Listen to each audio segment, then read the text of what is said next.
بالله من الشيطان الرجيم بسم الله الرحمن الرحيم وإذ قال ربك للملائكة إني جاعل في الأرض خليفة قالوا أتجعل فيها من يفسد فيها ويسفك الدماء ونحن نسبح بحمدك ونقدس لك قال إني أعلم ما لا تعلمون وعلم آدم الأسماء كلها ثم عرضهم على الملائكة فقال أنبئوني بأسماء هؤلاء إن كنتم صادقين قالوا سبحانك لا علم لنا إلا ما علمتنا إنك أنت العليم الحكيم قال يا آدم أنبئهم بأسمائهم فلما أنبأهم بأسمائهم قال ألم أقل لكم إني أعلم غيب السماوات والأرض وأعلم ما تبدون وما كنتم تكتمون وإذ قلنا للملائكة اسجدوا لآدم فسجدوا إلا إبليس أبى واستكبر وكان من الكافرين وقلنا يا آدم اسكن أنت وزوجك الجنة وكلا منها رغدا حيث شئتما ولا تقربا هذه الشجرة فتكونا من الظالمين فأزلهما الشيطان عنها فأخرجهما مما كانا فيه وقلنا اهبطوا بعضكم لبعض عدو ولكم في الأرض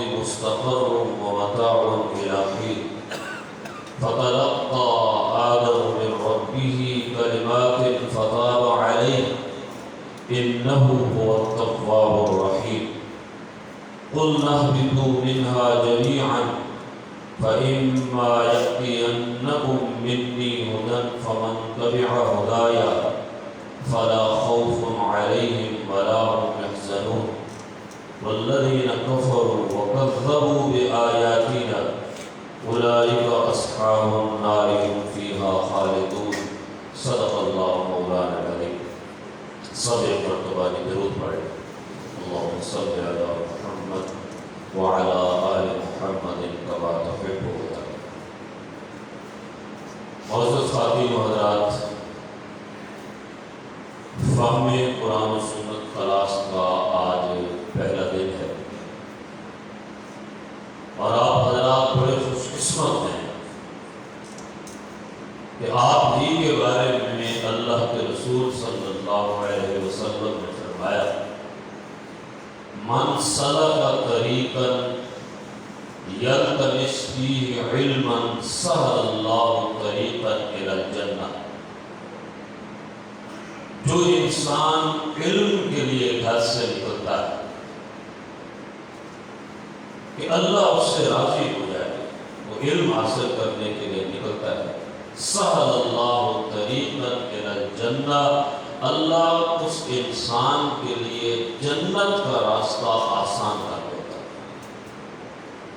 اس انسان کے لیے جنت کا راستہ آسان ہو جاتا ہے جو علم حاصل کرنے کے لیے گھر سے نکلتا ہے اور آپ بڑے خوش قسمت ہیں کہ آپ ہی کے بارے میں نبی پاک صلی اللہ علیہ وسلم نے فرمایا من یرید اللہ خیر یفقہہ فی الدین جس سے میرا اللہ پسند کرتا ہے اسے علم کی سمجھ عطا کر دیتا ہے اور آپ ہی کے بارے میں اللہ کے رسول صلی اللہ علیہ وسلم نے ارشاد فرمایا کہ جب کوئی انسان علم دین کی محفل کے اندر بیٹھتا ہے اور وہ علم سیکھتا ہے تو سمندروں کی مچھلیاں فضاؤں میں اڑنے والے پرندے اور آسمانوں کے فرشتے کی جتنی دیر وہ اس محفل میں بیٹھتے ہیں ان کی بخشش کے لیے وہ سارے دعا کرتے ہیں یہ بڑی خوش قسمتی ہے کہ اس وقت اللہ کے پسندیدہ بندوں میں سے آپ یہ بڑی خوش قسمتی ہے کہ اللہ نے جنت کا راستہ آپ کے لیے آسان کر دیا۔ یہ بڑی خوش قسمتی ہے کہ روئے زمین کی ساری مخلوق اس وقت اللہ نے اس کام پہ لگا دی ہے کہ اس حال میں بیٹھا ہوا ہر مرد اور ہر خاتون کے لیے وہ مخلوق دعا کر رہے ہیں۔ اس لیے اپنے آپ کو قسمت سمجھتے ہوئے یہاں بیٹھیے۔ اور یہ وقت ظاہری بات ہے، نیند کا بھی وقت ہوتا ہے، نیند کا غلبہ بھی ہوتا ہے، اور دوسرا شیطان جس کا تذکرہ بھی اس میں آ رہا ہے، اس کا تو معاملہ یہ ہے کہ جب آپ دین کی بات سننے کے لیے بیٹھیں گے وہ سب سے زیادہ آپ کو ہے متوجہ کرے۔ لیکن ایک بات یاد رکھیے گا کہ قرآن کریم کی یہ جو آیت ہے وَإِذَا قُرِئَ الْقُرْآنُ فَاسْتَمِعُوا لَهُ وَأَنصِتُوا لَعَلَّكُمْ تُرْحَمُونَ۔ یہ جب قرآن پڑھا جا رہا ہو تو پوری توجہ کے ساتھ قرآن کو سنو، ہو سکتا ہے اللہ تمہارے اوپر رحم کرے۔ تو اب عدم توجہ کا مطلب صرف یہ نہیں ہوتا کہ آپس میں باتیں کرنا، عدم توجہ کا مطلب یہ بھی ہوتا ہے کہ چلو نیند آ گئی ہے تو بندہ کہے چلو یار میں گھنٹہ سو ہی دوں، بیٹھے بیٹھے۔ میری طرف سے کوئی پابندی نہیں ہے، آپ بے شک سو بھی سکتے ہیں، لیکن یہ یاد رکھیے گا کہ یہ قرآن کے ادب کے خلاف ہے۔ اس لیے آپ کا سب سے بڑا جہاد یہ ہے کہ آپ نے یہاں بیٹھ کے نیند کا مقابلہ کریں۔ تو اگر آپ ایک لگا کے کرسیوں کے ساتھ بیٹھیں گے تو نیند زیادہ ہے، تھوڑا سا ہٹ کے بیٹھیں گے تو کبھی بات ہے۔ قرآن کریم کا سورہ بقرہ کا 4واں رکوع آپ کے سامنے میں نے تلاوت کیا ہے۔ اس رکوع میں بنیادی طور پہ 3 باتیں اللہ نے ارشاد فرمائی۔ ایک بات تو یہ بتائی کہ انسان کو پیدا کرنے کا بنیادی مقصد ہے۔ دوسری بات یہ بتائی کہ آج جو قریش مکہ نبی کریم صلی اللہ علیہ وسلم کو دعوت حق اور رائے حق سے ہٹا رہے ہیں، یہ دراصل شیطان کا وہ بچھایا ہوا جال ہے جو شیطان نے آدم کے خلاف بچھایا۔ شیطان آدم کے خلاف ناکام ہوا اور یہ مشرک اور کافر بھی راہ حق میں چلنے والوں کے خلاف اسی طرح ناکام ہوا۔ اور تیسری بات اس کے اندر یہ بتائی کہ اگر کوئی نافرمانی سرزد ہو جائے، کہیں اللہ کی وہ گناہ سرزد ہو جائے، تو اس وقت وہ کون سا راستہ ہے اللہ کو راضی کرنے کا اور کون سا راستہ ہے جنت میں واپس جانے کا، یہ 3 بنیادی باتیں اس رکوع کے اندر بتائی۔ اب اس انسان کو یہ سمجھایا جا رہا ہے کہ اے ظالم انسان جو تو زمین پہ آ کے اپنا قانون چلا رہا ہے، اپنا نظام چلا رہا ہے، اپنا حکم چلا رہا ہے، تو جانتا ہے کہ میں نے تجھے پیدا کس لیے کیا؟ میں نے تجھے اس لیے تو پیدا نہیں کیا تھا کہ تو میری زمین پہ جا کے اپنی مرضی کر، اور میں اس لیے پیدا نہیں کیا تھا کہ جا کے صرف تو نے تسبیح پکڑ کے بیٹھ جانا ہے۔ اگر تسبیح ہی پکڑ کے بیٹھنا ہے اور صرف اللہ اللہ ہی کرتے رہنا تو میرے فرشتے اس کے لیے کافی تھے۔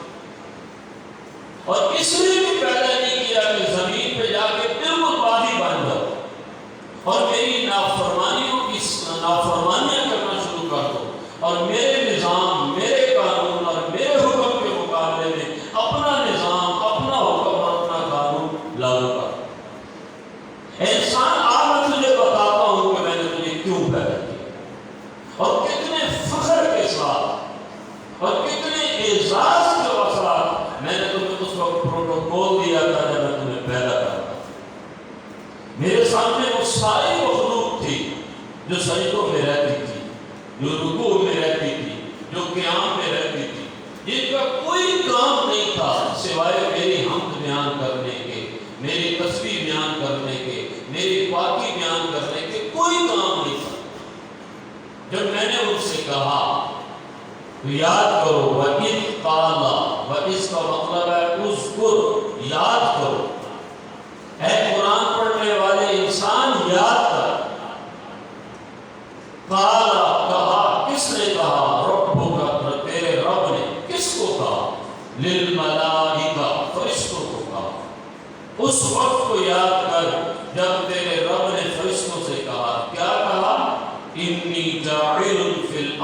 خلیفہ، میں زمین میں خلیفہ بنا رہا ہوں۔ خلیفہ کا مطلب ہوتا ہے نائب، خلیفہ کا مطلب ہوتا ہے قائم مقام، خلیفہ کا مطلب ہوتا ہے جس کا اپنا اختیار نہ ہو، کسی کا اختیار کو چلا رہا۔ خلیفہ کا مطلب ہوتا ہے جو اپنی مرضی سے نہیں، اصل کی مرضی سے وقت گزار رہا ہو، یہ نظام چلا رہا ہو۔ میں ایک خلیفہ بنا رہا ہوں۔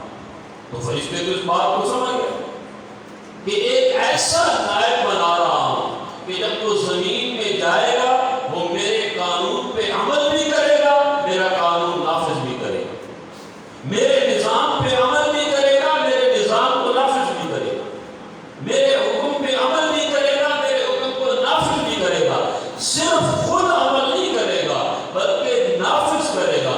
تو یہ بات تو بالکل واضح ہو گئی ہے کہ حضرت انسان اس دنیا میں اس لیے آیا کہ وہ اس زمین پہ اللہ کے قانون، اللہ کے نظام اور اللہ کے حکم کو نافذ کرے، اس کے علاوہ انسان کا کوئی مقصد نہیں۔ چنانچہ ہوئے زمین پہ پہلا خلیفہ اللہ نے اپنے نبی کو بنایا، حضرت آدم علیہ السلام۔ پھر اس نبوت کی لڑی میں آخری خلیفہ یعنی خلیفہ اللہ وہ رحمت عالم صلی اللہ علیہ وسلم کی ذات، اور آپ نے خود فرمایا کہ میں اللہ کا آخری خلیفہ ہوں، میرے بعد کوئی اور نبی آنے والا نہیں۔ اس کے بعد میرے بعد آپ نے فرمایا خلفاء ہوں گے، میرے خلفاء ہوں گے۔ تو ہم اللہ کے خلیفہ نہیں ہیں، ہم رسول اللہ صلی اللہ علیہ وسلم کے خلیفہ ہیں، اور انبیاء جو ہیں یہ اللہ کے خلیفہ ہیں۔ چنانچہ رسول اللہ صلی اللہ علیہ وسلم جو خلافت چھوڑ کے گئے تھے، اس خلافت کو اپنے اوپر نافذ کرنا اور اس دنیا کے اوپر نافذ کرنا، یہ ہر اس شخص کی ذمہ داری ہے جس نے اس محمد صلی اللہ علیہ وسلم کا کلمہ پڑھا۔ اگر یہ کوئی کام نہیں کرتا، اگر یہ نظام کو نافذ کرنے والا، اللہ کے قانون کو نافذ کرنے والا، اللہ کے حکم کو نافذ کرنے والا کام نہیں کرتا، وہ چاہے جتنا بڑا متقی ہو، نمازوں میں نہ تہجد چھوڑتا ہے، نہ اشراق چھوڑتا ہے، نہ چاش چھوڑتا ہے، نہ اوابین چھوڑتا ہے، ہر وقت اللہ اللہ کی تسبیح پڑھتا رہتا ہے، سنت کے مطابق چہرے پہ داڑھی ہے، شلوار سنت کے مطابق ٹخنوں سے اوپر ہے، بہت تہجد گزار اور عبادت گزار ہے، لیکن اگر یہ بنیادی کام نہیں کرتا تو جس مقصد کے لیے اللہ نے اسے پیدا کیا تھا وہ مقصد فوت ہو گیا۔ یہ عبادتیں جتنی ہم کرتے ہیں یہ بنیادی طور پہ اس مقصد کی تکمیل کے لیے ہم کرتے ہیں۔ یہ نماز، یہ روزہ، یہ حج، یہ زکوٰۃ، یہ تسبیحات، یہ دراصل وہ انرجی ہے جو ہمارے اندر یہ چیز پیدا کرتی ہے کہ ہم اپنے جسم سے لے کے زندگی کے ہر دائرے کے اندر کوشش کریں کہ اللہ کا قانون نافذ ہو، اللہ کا نظام غالب ہو، اللہ کا حکم جو ہے وہ رائج ہو جائے۔ اگر کوئی آدمی یہ کام نہیں کرتا تو وہ خلافت کے اس دائرے سے غائب ہو۔ چنانچہ اللہ نے واضح طور پہ کہا وَإِذْ قَالَ رَبُّكَ لِلْمَلَائِكَةِ إِنِّي جَاعِلٌ فِي الْأَرْضِ خَلِيفَةً۔ اب جب فرشتوں نے یہ بات سنی تو وہ بڑے پریشان ہو گئے۔ اب ظاہر بات ہے اللہ نے ان کو بتایا ہوگا کہ میں ایسی مخلوق پیدا کرنے لگا ہوں جس کے ساتھ پیٹ بھی لگا ہوگا، شہوانی خواہشات بھی موجود ہوں گی، خوشی اور غمی کے دائرے بھی ان کے ساتھ گھومیں گے، شادی اور بیاہ کے معاملات بھی ہوں گے، یہ ساری چیزیں ہوں گی، اور ان سارے دائروں کے اندر رہتے ہوئے وہ میری خلافت کا کام کرے، وہ میری بندگی کا کام کرے۔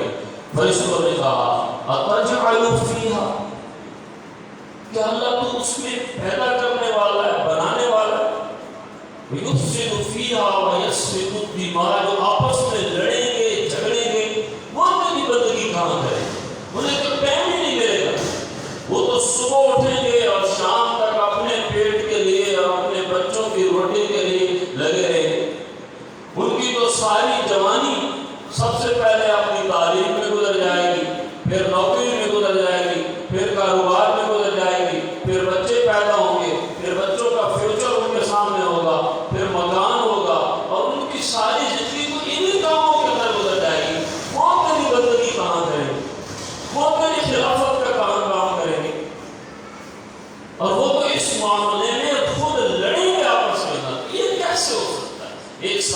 فرشتوں کا اعتراض نہیں تھا۔ بعض ظالموں نے کہا کہ فرشتوں نے اعتراض کیا ہے، یہ فرشتوں کا اعتراض نہیں تھا، یہ ان کا سوال تھا کہ پروردگار، کیونکہ ہمارے اندر تو نہ کوئی خواہشات ہیں، نہ ہمارے اندر کوئی پیٹ کے معاملات ہیں، نہ ہمارے کوئی میاں بیوی بچے ان کا کوئی مسئلہ ہے، ہمارا کام تو یہ ہے کہ جو سجدے میں ہے سجدے میں ہے، جو رکوع میں ہے رکوع میں ہے، کچھ بھی نہیں ہے، یہ انسان بھی تو پیدا کر رہا ہے، یہ اس سب کچھ کے بعد نافذ کرے گا۔ تو اللہ تعالیٰ نے فرمایا، کافر فرشتوں نے کہا وَنَحْنُ نُسَبِّحُ بِحَمْدِكَ وَنُقَدِّسُ لَكَ، پروردگار اگر تو اس لیے پیدا کر رہا ہے کہ یہ تیری حمد بیان کریں گے، تیری ثنا بیان کریں گے، تیری پاکی بیان کریں گے، تو ہماری تو کوئی کمی نہیں، ہمارے جو جسم تو نے ہمیں دیا ہوا ہے، اس جسم سے جو کچھ بھی نکلتا ہے تیری بندگی کے سوا تو کچھ نہیں نکلتا، تیری پاکی بیان کر رہے ہیں۔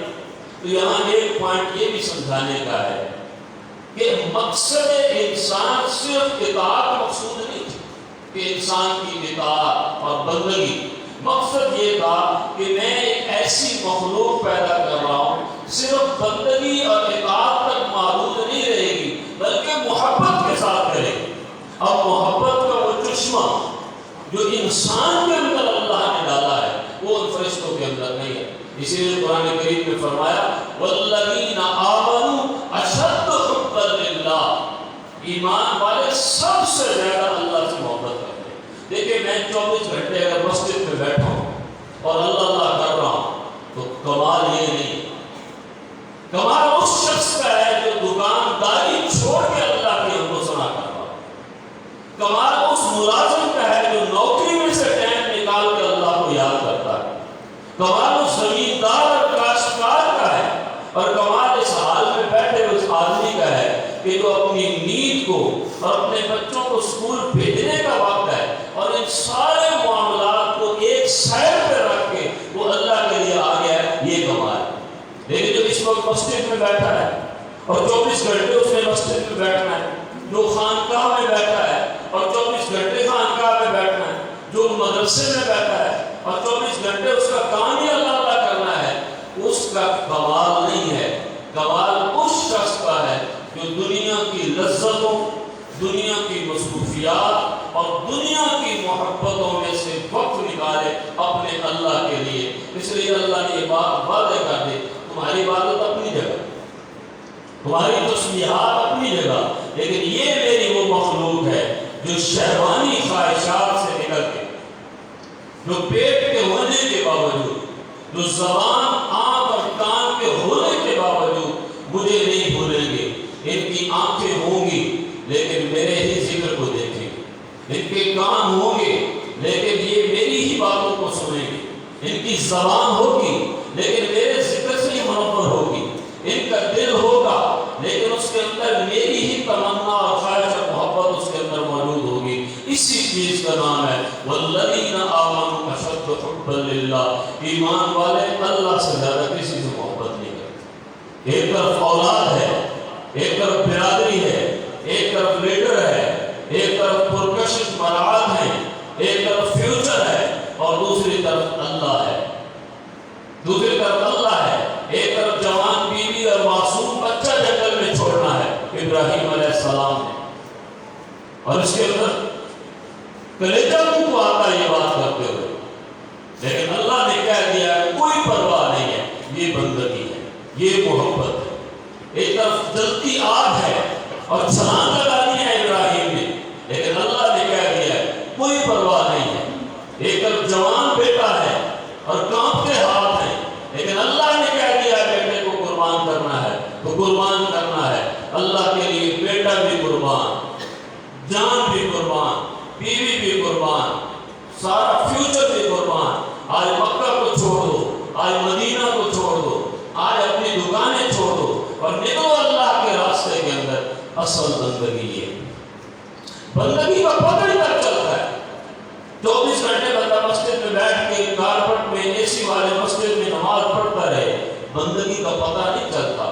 بندگی کا پتہ ہی کب چلتا ہے جب ایک طرف دنیا کی لذتیں، دھمکیاں اور خواہشات ہوں، اور دوسری طرف انسان ساری چیزوں کو ٹھوکر مار کے اس بات کا اعلان کر دے ان صلاتی و نسکی و محیای و مماتی للہ رب العالمین۔ چنانچہ فرشتوں نے کہا وَنَحْنُ نُسَبِّحُ بِحَمْدِكَ وَنُقَدِّسُ لَكَ، اللہ تعالیٰ نے کہا قال، اللہ نے کہا انی اعلم، میں جانتا ہوں، ما لا تعلمون، تم نہیں جانتے۔ اب یہاں اللہ نے کوئی دلیل نہیں دی، یہ جملہ کہہ کے یہ بات تم کو بتائی ہے، میں جانتا ہوں تم کچھ نہیں جانتے۔ ہر بات کی حکمت تو نہیں بتائی جاتی، یہ ہمارے یہاں بھی ہوتا ہے، کوئی مسئلہ اگر بتایا جائے تو لوگ کہتے ہیں کہ اس کی حکمت کیا ہے۔ بہت ساری چیزیں ایسی ہوتی ہیں کہ علت ہوتی ہے، حکمت نہیں ہوتی۔ اس کو ایک اصول یاد رکھ لیں، شریعت کے بہت سے مسائل ایسے ہوتے ہیں جن میں علت ہوتی ہے، حکمت نہیں ہوتی۔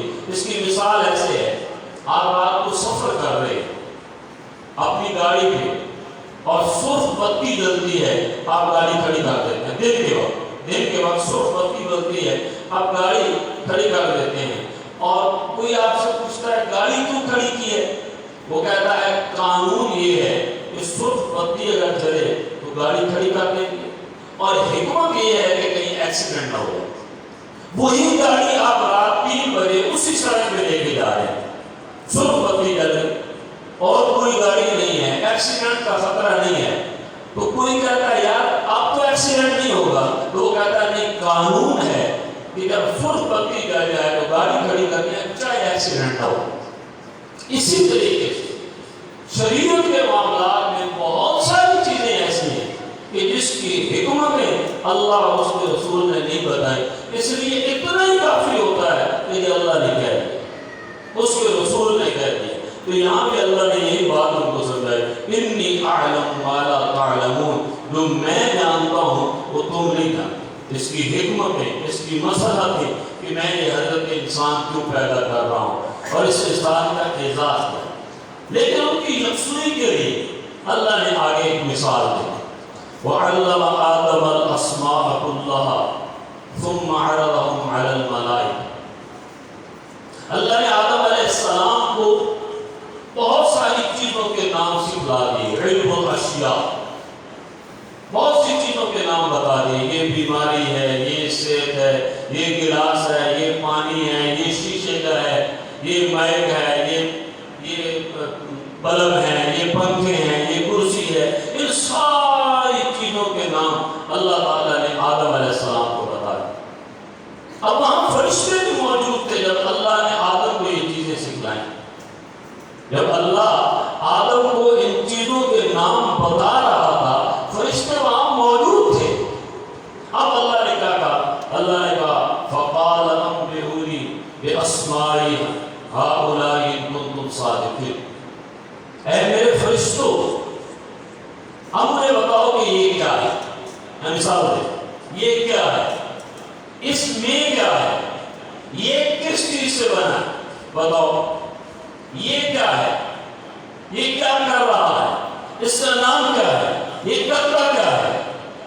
تو فرشتوں نے تو وہیں کھڑے تھے، لیکن فرشتوں کو وہ سمجھ نہیں تھی جو اللہ نے آدم کو دی تھی۔ چنانچہ فرشتے اپنا ہاتھ انہوں نے کھڑے کر دیے، انہوں نے کہا قالوا، کہا سبحانک، اللہ تیری ذات پاک، لا علم لنا الا ما علمتنا، ہم کچھ بھی نہیں جانتے سوائے اس کے جو تو نے ہمیں سکھایا، ہمیں تو اس کے علاوہ کچھ پتہ نہیں ہے کہ بس اللہ اللہ ہی کرتے رہنا، ہمیں تو اس کے علاوہ کچھ بھی پتہ نہیں۔ تو اس سے ایک نقطہ یہ بھی ملتا ہے کہ حضرت انسان کی یہ خوبی ہونی چاہیے کہ وہ علم زیادہ سے زیادہ حاصل کرے تاکہ اس سے پہچان ہو کہ انسانیت کس چیز کا نام ہے۔ بے علم انسان نہیں ہوتا، انسان ہوتا ہی ہوا ہے جس کے بعد علم موجود ہو، اور علم حاصل کرنا پڑتا ہے۔ چنانچہ کس طرح اللہ نے انسان کو فرشتوں پہ فضیلت دی، صرف ایک وجہ سے فضیلت دی جا رہی ہے، اور وہ یہ ہے کہ اللہ نے انسان کو وہ علم عطا کیا جو فرشتوں کے پاس موجود نہیں۔ فرمایا انک انت العلیم الحکیم، اے پروردگار تو تو بردبار اور حکمت والا، تیری اپنی حکمت ہے، ہم ان چیزوں کو نہیں جانتے۔ چنانچہ جب فرشتوں نے یہ بات سن لی اور ہاتھ کھڑے کر دیے اور انہیں بات سمجھ آ گئی کہ بھائی یہ ہمارے بس کی بات نہیں، یہ حضرت انسان کو سمجھنا اور اللہ کی اس حکمت کو سمجھنا یہ ہمارے پاس کی بات نہیں ہے۔ اللہ نے مزید یکسوئی پیدا کرنے کے لیے کہا، کس کو کہا؟ یا آدم، اے آدم، انبئہم، بیان کرو، بِأَسْمَائِهِمْ، ان چیزوں کے نام۔ تو آدم علیہ السلام نے کہا یا اللہ یہ گلاس ہے، یہ شیشے والا ہے، اس میں پانی ہے، اس کو ہم پیئیں گے، ہم زندہ رہیں گے، یہ اندر یہ اثرات کرتا ہے، یہ معدے سے گزرتا ہے، یہ گردوں سے گزرتا ہے، یہ پیشاب کی نالی سے گزرتا ہے۔ تو ایک ایک چیز پہ پوری تفصیل آدم نے بیان کر دی۔ فرشتے ہفتہ بیٹھے ہیں کہ واقعی اللہ تعالیٰ نے ایک ایسی مخلوق پیدا کی۔ فَلَمَّا أَنبَأَهُم بِأَسْمَائِهِمْ، پس جب آدم علیہ السلام نے ساری چیزوں کے نام بیان کر دیے، قَالَ، تو میرے اللہ نے کہا، أَلَمْ أَقُل لَّكُمْ، میرے فرشتوں میں نے تمہیں کہا نہیں تھا، میں نے تمہیں کہا نہیں تھا، إِنِّي أَعْلَمُ غَيْبَ السَّمَاوَاتِ وَالْأَرْضِ، میں جانتا ہوں زمینوں اور آسمان میں چھپے ہوئے سارے غیب، وہ سارے راز جو چھپے ہوئے راز ہیں، وہ سارے راز جو پوشیدہ راز ہیں، ان تمام رازوں کو میں اللہ کے علاوہ کوئی نہیں جانتا۔ تو یہاں یہ مسئلہ بھی واضح کر دیا کہ غیب کا علم تو اللہ نے اپنے قریب فرشتوں کو بھی نہیں دیا۔ وہ فرشتے جو اللہ کے ساتھ ہیں، وہ فرشتے جو اللہ کے پاس موجود ہیں، یہ غیب کا علم اللہ نے ان کو بھی نہیں دیا۔ لیکن یہاں میں تھوڑی سی وضاحت کر رہا ہوں، میرا موضوع یہ نہیں ہے، وضاحت اتنی کر رہا ہوں کہ ہاں اللہ اگر کسی کو یہ علم دینا چاہے تو یہ اس کا اپنا کمال ہے، کسی کو علم دے سکتا ہے، لیکن چھپی ہوئی چیز کا خود معلوم ہو جانا یہ سوائے اللہ کے کسی کے بس کی بات نہیں ہے۔ لیکن کسی چھپی ہوئی چیز کو بیان اللہ کی طرف سے کر دیا جائے تو یہ اللہ نے اپنے نبیوں پہ بھی کیا، اللہ نے اپنے اولیاء پہ بھی کیا، یہ اللہ کی مرضی ہے۔ لیکن خود بخود کسی کا پتہ چل جانا اللہ کی اجازت، اللہ کی حکم اور اللہ کی مرضی کے خلاف، تو یہ تو فرشتوں کو بھی اللہ نے نہیں بتایا۔ پھر فرمایا وَأَعْلَمُ مَا تُبْدُونَ وَمَا كُنتُمْ تَكْتُمُونَ، اور میں جانتا ہوں جو کچھ تم ظاہر کرتے ہو اور جو کچھ تم چھپاتے ہو۔ یہ یاد رکھنا، تم زمین کی گہرائی کے اندر بھی چلے جاؤ تو اللہ تعالیٰ کو بھی جانتا ہے، تم آسمانوں کی بلندیوں پہ بھی چلے جاؤ تو اللہ تعالیٰ وہ بھی جانتا ہے تم کیا کر رہے ہو، کون سا عمل کر رہے ہو، اللہ سے پوشیدہ نہیں ہے۔ آپ دل کے اندر جو خیالات اور وسوسے عمل آتے ہیں، تمہارا اللہ تو ان خیالات اور وسوسوں کو بھی جانتا ہے۔ وہ ارادہ جو ابھی تک تم نے کیا ہی نہیں ہے، اللہ کو اس کی بھی خبر ہے کہ تم کون سا ارادہ کرنے والے ہو۔ وَأَعْلَمُ مَا تُبْدُونَ وَمَا كُنتُمْ تَكْتُمُونَ، اور میں جانتا ہوں جو تم ظاہر کرتے ہو، جو کچھ تم چھپاتے ہو۔ تو یہ پہلا انسان کی پیدائش کا بنیادی مقصد واضح کر دیا۔ اس کا خلاصہ پھر میں بیان کر رہا ہوں۔ اس کا خلاصہ یہ ہے کہ حضرت انسان کو، اور انسان کون ہے؟ اس حال میں بیٹھا ہوا ہر مرد، اس حال میں بیٹھی ہوئی ہر خاتون، اس انسان کو پیدا کرنے کا ایک ہی مقصد ہے کہ ساری بندگیوں کے ساتھ سب سے بڑی بندگی یہ کرنی ہے کہ اللہ کی زمین پر اللہ کا نظام ہو، اس کی کوشش، اللہ کی زمین پہ کسی اور کا حکم نہ چلے، اس کی کوشش، اللہ کی زمین پہ اللہ کا قانون نافذ ہو، اس کی کوشش۔ نبیوں نے بھی یہی کام کیا، وہ نافذ تو نہیں کر سکے۔ وہی نبی ایسا ہے جس کے بارے میں آپ بتائیں 950 سال نوح علیہ السلام نے اللہ کے قانون، نظام اور نافذ کرنے کی کوشش کی، لیکن سوائے 82 لوگوں کے کسی نے بھی ساتھ نہیں دیا۔ حضرت عیسیٰ علیہ السلام کے ساتھ 15 سے 20 لوگ تھے، سارے تھے، لیکن وہ نبی ناکام نہیں ہوئے۔ انہوں نے خلافت کا پورا حق ادا کیا، اس جدوجہد خلافت. اب اللہ تعالیٰ فرماتا ہے کہ جب فرشتوں کو پتہ چل گیا کہ واقعی اس انسان کا تو بڑا مقام ہے، یہ تو اشرف المخلوقات ہے، یہ تو بڑی مرتبے والی ہستی ہے، تو یہ تو اس قابل ہے کہ اس کے سامنے تعظیم کی جائے. چنانچہ اللہ نے فرمایا وَإِذْ قُلْنَا، اور جب ہم نے کہا، یعنی اب اللہ نے کہا، کیا کن کو کہا؟ لِلْمَلَائِكَةِ اسْجُدُوا، فرشتوں سے کہا سجدہ کرو، سجدہ کرو. سجدے کے بارے میں ایک بات یاد ہے، کسی بھی شریعت میں عبادت کا سجدہ جائز نہیں. کسی بھی شریعت، آدم علیہ السلام سے لے کے نبی پاک صلی اللہ علیہ وسلم تک کسی شریعت میں عبادت کا سجدہ جائز نہیں تھا. یہ فرشتوں نے بھی جو سجدہ کیا ہے یہ سجدہ تعظیمی ہے کہ تم نے تعظیماً جھکنا ہے، عبادت کے طور پہ نہیں. لیکن نبی صلی اللہ علیہ وسلم کے علاوہ تمام شریعتوں میں تعظیمی سجدہ جائز رہا ہے. جیسے سورہ یوسف میں آتا ہے کہ یوسف علیہ السلام کے بھائیوں نے یوسف علیہ السلام کو سجدہ کیا، وہ تعظیمی سجدہ تھا. نبی صلی اللہ علیہ وسلم جب تشریف لائے تو آپ نے فرمایا کہ میری شریعت میں عبادت کا سجدہ بھی حرام ہے اور تعظیم کا سجدہ بھی حرام ہے. اور آپ نے فرمایا اگر اللہ مجھے اجازت دیتا، اگر اللہ مجھے اجازت دیتا کہ اللہ کے علاوہ کسی اور کو سجدہ کرنا جائز ہے تو میں عورتوں کو حکم دے دیتا کہ اپنے شوہر کو سجدہ کیا کرے. اگر اللہ مجھے اجازت دے دیتا کہ اللہ کے سوا کسی اور کو بھی سجدہ کرنا جائز ہے تو میں اپنی امت کی ساری عورتوں کو حکم دے دیتا کہ اللہ کے علاوہ اپنے شوہر کو بھی سجدہ کیا کرو. لیکن کیونکہ اللہ نے میری شریعت میں ہر طرح کا سجدہ کرنا حرام کے قرار دیا ہے، یہ علماء نے لکھا ہے کہ جب آپ کسی سے ملتے ہیں جھک کے نہ ملا کریں، یہ جائز نہیں ہے، آداب کے بھی خلاف ہے. انسانیت کی پرسنالٹی خراب ہوتی ہے. خود نبی صلی اللہ علیہ وسلم جب محفل میں تشریف لاتے تھے تو بعض دفعہ صحابہ حضور کے احترام میں کھڑے ہو جاتے تھے، آپ کا چہرہ سرخ ہو جاتا تھا. آپ فرماتے تھے میرے اعزاز میں کھڑے نہ رہا کرو. کہاں اللہ کے نبی کا مقام اور مرتبہ اور صحابہ کا کھڑا ہونا. لیکن یہ آپ نے اس لیے ادب بھی وہ کرنا چاہیے جو ہمیں اللہ اور اس کے رسول نے بتایا.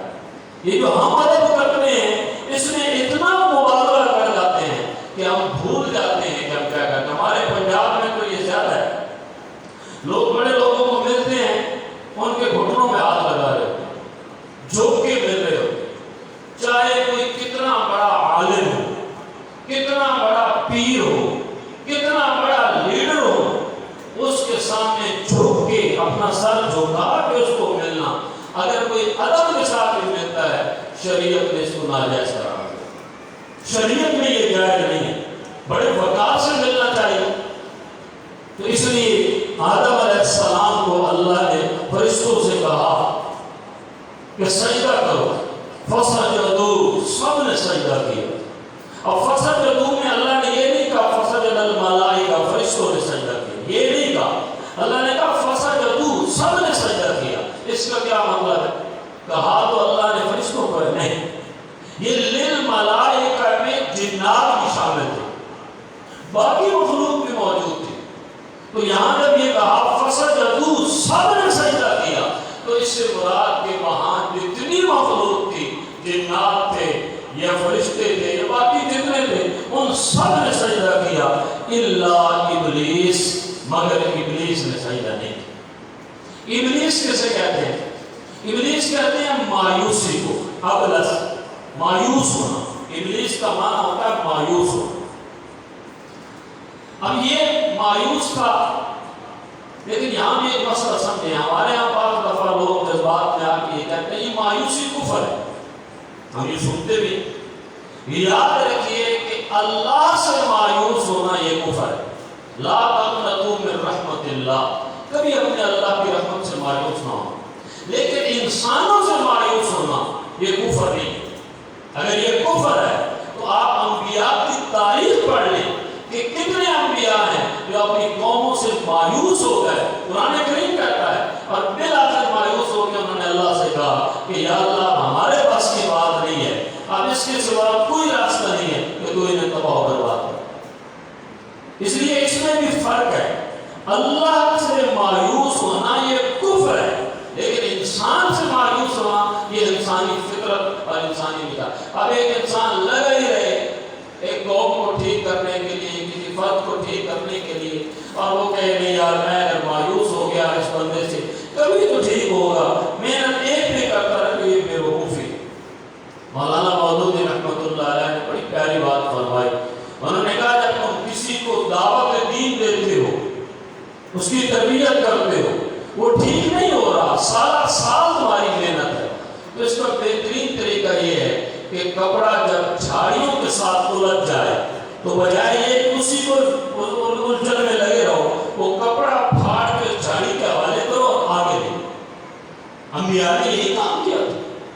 تو اس لیے ابلیس اس لیے اس کو کہا گیا کہ یہ ایک مایوس تھا, اور یہ واقعی مایوس تھا. الا ابلیس, ابلیس نے سجدہ نہیں کیا, ابا انکار کیا, واستکبر اور تکبر کیا. یہ تکبر یہ شیطانی عمل. اس نے انکار کیوں کیا, وجہ کیا تھی, یہ ذرا غور کیجیے گا. آخری لمحے بات اختتام کی طرف جا رہی ہے. ایک جملہ اس نے کہا, یہ جو آج ہمارے یہاں فرقے بنتے ہیں, یہ ہمارے یہاں جو مسلک بنتے ہیں, یہ ہمارے یہاں جو تکبر پیدا ہو جاتا ہے, وہ اپنے آپ کو بڑی چیز سمجھتا ہے. آپ ذرا شیطان کا جملہ سنیں اور پھر اپنے معاشرے کو دیکھیں. شیطان نے کیا کہا؟ شیطان نے کہا تھا انا خیر, انا خیر, انا خیر, میں بہتر ہوں. یہ جملہ بڑا خطرناک ہے, یہ جملہ بڑا زہریلا جملہ ہے. اور جب یہ جملہ ہم کہتے ہیں, آپ سوچ بھی نہیں سکتے کہ اس جملے کے نتیجے میں کتنا بڑا فساد پیدا ہو. یہ شیطانی جملہ ہے. جب میں کہوں گا میں بہتر, فرقہ پیدا ہو, میں بہتر مسلک پیدا ہو, میں بہتر اختلاف ہوگا, میں بہتر مخالفت پیدا ہوگا, میں بہتر جدائی ہوگی. یہی جملہ شیطان نے کہا تھا, انا خیر منہ خلقتنی من نار وخلقتہ من طین. میں بہتر ہوں, میں آگ سے بنا ہوں, یہ مٹی سے بنا, میں سجدہ کیوں کروں. اس لیے کبھی اپنے اپنی زبان اور دل میں لفظ میں نہ آنے دیا کریں. میں علم میں بہتر ہوں, میں حسن میں بہتر ہوں, میں صلاحیتوں میں بہتر ہوں, میں تقویٰ میں بہتر ہوں. ایک چوٹی کا عالم جو بڑا متقی ہوتا ہے, جب وہ یہ جملہ ممبر پہ بیٹھ کے کہہ رہا ہوتا ہے کہ جو علم میرے پاس ہے کسی اور کے پاس نہیں ہے, یہ یاد رکھیے گا, وہ عالم بھی معذرت کے ساتھ شیطانی جملہ بولتا ہے. میں سب سے اچھی نماز پڑھتا ہوں, میں جنت میں جانے والا ہوں, میری عبادات قبول ہوگی. یہ میں اس لفظ میں تباہ و برباد ہے, اور یہ شیطانی جملہ ہے. اس سے محفوظ رہا کریں اور ہمیشہ یہ کہا کریں جو کچھ ہے میرے اللہ کی طرف سے, میں کچھ بھی نہیں. اور یہ کہا کریں آپ بہتر ہیں مجھ سے, آپ والا ہیں مجھ سے, آپ جتنے بھی بہتر ہیں اس کے باوجود دوسروں سے کہا کریں آپ بہتر ہیں. چنانچہ ابلیس نے بھی یہی کہا, واستکبر, تکبر کیا, غرور کیا, وکان من الکافرین, اور کافروں میں سے ہو گیا. اب حضرت آدم علیہ السلام کو اللہ نے کہا یا آدم اسکن, اے آدم تم جنت میں رہو, انت وزوجک الجنہ, اور تمہاری بیوی بھی تمہارے ساتھ ہے, دونوں میاں بیوی جنت کے اندر ہو. وَكُلَا مِنْهَا رَغَدًا حَيْثُ شِئْتُمَا, اور جو مرضی کھاؤ, جو مرضی کرو, تمہیں پوری اجازت ہے. وَلَا تَقْرَبَا هَٰذِهِ الشَّجَرَةَ, لیکن اس درخت کے قریب نہ جائیں. ہر چیز تمہارے لیے حلال ہے. اب یہاں بھی نقطہ سمجھو, یہ انسان کی فطرت ہے کہ انسان کے لیے ہر چیز اگر حلال ہے وہ منہ اسی پر مارے گا جو حرام. مثال کے طور پر اللہ نے کہا تم ساری چیزیں پی سکتے ہو, پیپسی پیو, مرنڈا پیو, اسپرائٹ پیو, چائے پیو, دودھ پیو, جوس پیو, ستو پیو, ہر چیز پیو, لیکن شراب نہیں پینی. ظالم انسان شراب کی طرف ہے، سارے گوشت حلال ہے، مٹن کھاؤ، مرغے کھاؤ، اونٹ کا گوشت کھاؤ، بغیر کا کھاؤ، تیتر کا کھاؤ، مچھلی کا کھاؤ، خنزیر کا گوشت نہیں کھاؤ۔ یہ میں ان کی بات کر رہا ہوں جو 2.5 سے 3 ارب اللہ کے نافرمان انسان ہے، لیکن وہ ظالم خنزیر کی طرف جاتا ہے۔ یہ انسان کی فطرت اور مزاج کے اندر یہ چیز اچھی بسی ہے کہ انسان کو آپ جس چیز سے روکتے ہیں وہ اسی طرف جائے گا۔ 50 چیزیں حلال ہیں، حرام کی طرف جائے گا۔ چھوٹا بچہ آپ دیکھتے ہیں کہ آپ چھوٹے بچوں کو مثال کے طور پہ لطیفہ ہی سمجھ لیں کہ آپ بچوں کو سیب دیں، کیلے دیں، سینڈوچ بنا کے دیں کہ بیٹا سکول ٹفن لے کے جانا ہے، وہ کہیں گے مجھے 10 روپے دیں، مجھے آپ نے 10 روپے دیں۔ اور ہمارے ایک ٹیچر ہے وہ کہتا ہے جی اس بچے کی ماں اسے سیب اور کیلے اور کیا دیتی ہے، وہ سکول میں آ کے وہ چیزیں بیچ کے پیسے دے دیتا ہے، اچھی اچھی چیزیں لے کے بیچ کے پیسے دیتا ہے، وہ کہتا مجھے تو پیسے چاہیے۔ یہ انسان کی فطرت پر مزاج ہے۔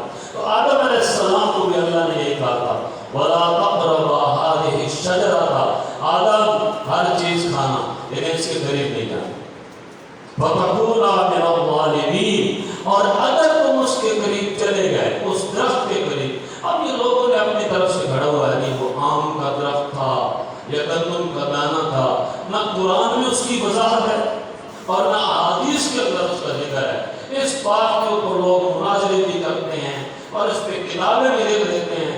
جب قرآن نے وضاحت نہیں کی، جب حدیث میں وضاحت نہیں ہے کہ وہ کون سا پھل تھا، تو اس کو علم کے اندر جانے کا فائدہ، مقصد سمجھنا ہے۔ مقصد یہ ہے کہ اللہ نے روک دیا تھا کہ فلاں درخت اور فلاں چیز کے قریب تم نے جانا، تو آدم علیہ السلام چلے گئے۔ فَأَزَلَّهُمَا الشَّيْطَانُ، شیطان نے ان دونوں کو پھسلا دیا، میاں بیوی دونوں کو پھسلا دیا۔